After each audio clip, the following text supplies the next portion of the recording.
उत्तर प्रदेश की राजनीति की बात की जाए, बसपा बहुजन समाजवादी पार्टी की बात ना हो तो शायद ये बात अधूरी साबित होगी, क्योंकि उत्तर प्रदेश की राजनीति में बसपा का अपना एक अलग स्थान है।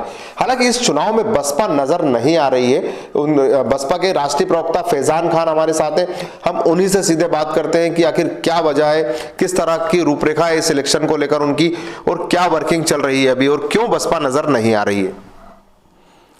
देखिए, ऐसा है कि बहुजन समाज पार्टी पे एक पार्टी के साथ साथ एक मिशन भी है और हम उसके तहत काम करते हैं। और हम सिर्फ चुनाव में ही नहीं काम करते हैं, जैसे अन्य दल आप देखते होंगे कि चुनाव के दौर में आपको सब दिखने लगते हैं टीवी चैनलों पे और हर जगह, लेकिन हम पूरे 5 साल चाहे विपक्ष में हो सत्ता में हो, हम जनता के लिए काम करते हुए नजर आते हैं। हाँ, ये और बात है कि हम ज़मीनी हकीकत पे, ज़मीनी प्लेटफॉर्म पे काम करते हैं। थोड़ा फोफा और ये सब चीज़ों से, एडवर्टीजमेंट प्रचार प्रसार से हम दूर रहते हैं, लिहाजा ये लोगों को दिखता होगा। और इस इलेक्शन में तो ख़ास तौर से जो मैं देख रहा हूँ कि भारतीय जनता पार्टी और समाजवादी पार्टी, दोनों दलों से आप पूछेंगे तो वो अपने आप को एक दूसरे की लड़ाई बताते हुए नजर आएंगे, क्योंकि दोनों एक दूसरे के पूरक और पोषक हैं। इसलिए तुष्टीकरण की राजनीति करने में उन्हें आसानी होती है। इसलिए भारतीय जनता पार्टी कोशिश करती है कि समाजवादी को हम सामने दिखाएं और समाजवादी कोशिश करती है कि भारतीय जनता पार्टी को दिखाएं। लेकिन उसका नुकसान तो नजर आ रहा है। जब पब्लिक से, जनता से हम बात करते हैं, सड़क पर जब बात करते तो बोलते हैं बसपा कहीं नजर नहीं आ रही। देखिए, आप अगर डेटा वाइज बात करें, और हिंदू मुसलमान का बात ना करें, देश के संविधान पे बात करें, तो बसपा आपको नजर आएगी। और अगर आप जो कह रहे हैं कि नहीं दिख रही है, जो समाजवादी और भारतीय जनता पार्टी आरोप लगा रही है, 2019 का चुनाव ही देख लीजिए। बहुजन समाज पार्टी और समाजवादी पार्टी का गठबंधन था, 10 सीट हमें मिली और 5 सीट समाजवादी पार्टी को मिली। वोट रेशियो से भी हम उनसे आगे हैं। तो ये बताइए कहाँ पर समाजवादी पार्टी हमारे सामने टिकती है, जब वो अपने घर का चुनाव भी नहीं बचा पाए। अपने घर का चुनाव में मेरा मतलब, उनका अपने धर्मेंद्र यादव को नहीं बचा पाए, अपने वाइफ का डिम्पल यादव जी का नहीं बचा पाए सीट, वो अपना हार गए लोकसभा के चुनाव में। हम 10 सीटें लेके आए। इसका मतलब जनता का रुझान बहुजन समाज पार्टी की तरफ है। 2019 की बात की इन्होंने, अब जो है 22 में बाइसिकल और कमल और नारी शक्ति को लेकर जो है कांग्रेस ने अलग नारा दिया है। बसपा का क्या नारा है? नहीं, हमारा नारा जो कल था वो आज है, वो हमेशा रहेगा। वो है सर्वजन हिताय वो सर्वजन सुखाय।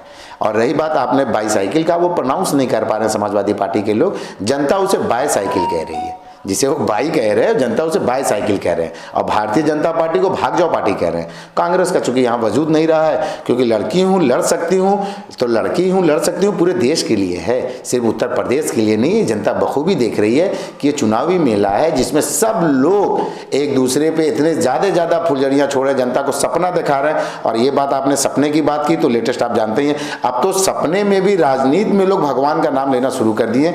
इसी से आप समझ सकते हैं कि वो जनता के बीच में है या सपनों की दुनिया में। हम हकीकत में जीते हैं और हकीकत में ही अपना फैसला देंगे। और 2022 में जनता ने आदरणीय बहन कुमारी मायावती जी को 5वीं बार इस सूबे का मुख्यमंत्री बनाने के लिए तय कर लिया है। हकीकत में, सपनों में नहीं, भारतीय जनता पार्टी और समाजवादी की तरह। क्या किस तरह से होगा? ओवैसी जी भी मैदान में है, चूंकि बहुजन समाज, आप फैजान खान है, असदुद्दीन ओवैसी भी जो है मुस्लिम वोटों को रिझाने की कोशिश कर रहे हैं, क्या कहेंगे उन्हें? देखिए, जहाँ तक मुस्लिम लीडरान की बात है, ओवैसी साहब का वजूद नहीं है। जहाँ जहाँ भारतीय जनता पार्टी को तुष्टीकरण करने में कमजोर महसूस, आप देखे होंगे समाजवादी पार्टी चूंकि ऑलरेडी तुष्टीकरण में फंसी हुई है भारतीय जनता पार्टी के साथ, इसलिए ओवैसी साहब का बहुत ज़्यादा नाम निकल के नहीं आ पा रहा। पर बंगाल आप देखेंगे तो वहाँ पे उनका कोई वजूद नहीं है। तो मैं नहीं समझ सकता कि इसको लेकर जो ये ब्राह्मण, दलित, पिछड़ा वर्ग और मुस्लिम समुदाय का नाम लेते हैं, लेकिन हकीकत में जब आप बात करेंगे तो नीति और नियत होना चाहिए जो बहुजन समाज पार्टी के पास है। हमने देखा कि सर्वजन हिताय सर्वजन सुखाय के नारे पे आदरणीय बहन कुमारी मायावती जी सारे धर्म आस्था का सम्मान करती हैं, उसी के साथ देश के संविधान का भी सम्मान करती हैं। हम देश के संविधान पे चलते हैं जो हमारे बाबा साहब ने हमें दिया है। बिल्कुल। जो मुख्य मुद्दे हैं जो देश के महिलाओं को जो है, हम ये कहें कि आजकल नीलामी तक लग रही है, उत्तर प्रदेश सरकार ने क्या गलत किया? कम से कम इसमें तो बसपा को नजर आना चाहिए। नहीं, हम उत्तर प्रदेश सरकार के जो एक विपक्ष की भूमिका होती है, विपक्ष की भूमिका सिर्फ इसलिए नहीं होती है कि सरकार को घेरने का काम करें। जिस तरह आए दिन आजकल आप देख रहे हैं ओमिक्रॉन के बढ़ते हुए रैलियों का आजकल प्रकोप चल रहा है। आज लोग खुद रुकने लगे, जो बहुजन समाज पार्टी से पूछते थे आप कहाँ पर हैं।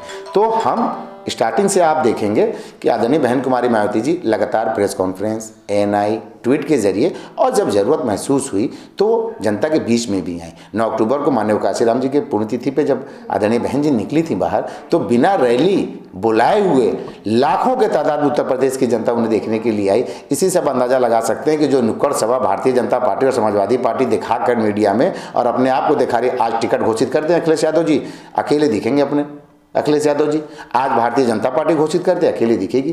तो ये प्रचार प्रसार में जितना पैसा खर्च कर रहे हैं और सरकारी पैसा, जनता का वो पैसा है, जब जनता को जरूरत थी कोरोना काल में तब तो इन्होंने लाशों का ढेर बिछा दिया गंगा किनारे और कहें कि हमारे पास पैसे नहीं है। आज मैं पूछता हूँ भारतीय जनता पार्टी और समाजवादी पार्टी जो दीवारों से पैसे निकल रहे हैं, जो काला धन निकल रहा है, ये इन दोनों के हैं या किसके हैं, ये साबित करने में ईडी सीबीआई तक लगा दी गई।